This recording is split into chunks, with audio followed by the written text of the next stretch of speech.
सोलापूर जिया news, परिवर्तनाची लाट। संत रोहिदास सामाजिक संघटनेचे प्रदेश युवक अध्यक्ष तथा भोगाव येथील युवा उद्योजक हरिभाऊ वाघमारे यांच्या वाढदिवसानिमित्त संत रोहिदास सामाजिक संघटनेच्या वतीने सत्कार करण्यात आला।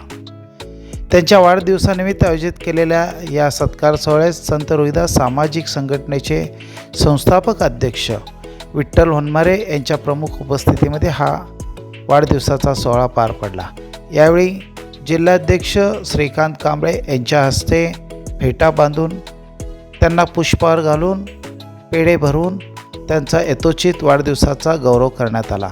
या प्रसंगी चैतन्य घोडके, विठ्ठल होनमारे, श्रीकांत कांबळे, रोहन इचुरे, संतोष खडकेकर, श्रीनिवास धुळगुंडे, सोपान थोरात यासह उमेश राऊत आदी कार्यकर्ते पदाधिकारी उपस्थित होते।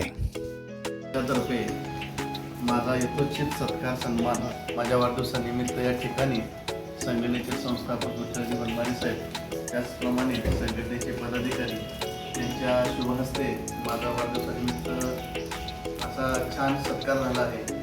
आणि या सत्कारानिमित्त माझं समाजासाठी एक आव्हान आहे की महाराष्ट्रातून आपल्या चर्मकार समाजाचे बरेचसे आमदार निवडून येत आहेत, तरी सोलापूर जिल्ह्यातून सुद्धा आपल्या चर्मकार समाजाचे आमदार निवडून यावेत, विशेषतः दक्षिण सोलापूरमधून आपल्या चर्मकार समाजाचा आमदार व्हावा अशी आमच्या सर्व संघटनेच्या वतीने चर्मकार समाज बांधवांना एक नम्र आव्हान आहे। आणि त्याच्या चर्मकार समाजाचा आमदार व्हावा अशी संत रोहिदास सामाजिक संघटना व चर्मकार समाज यांच्यातर्फे इच्छा व्यक्त करतो।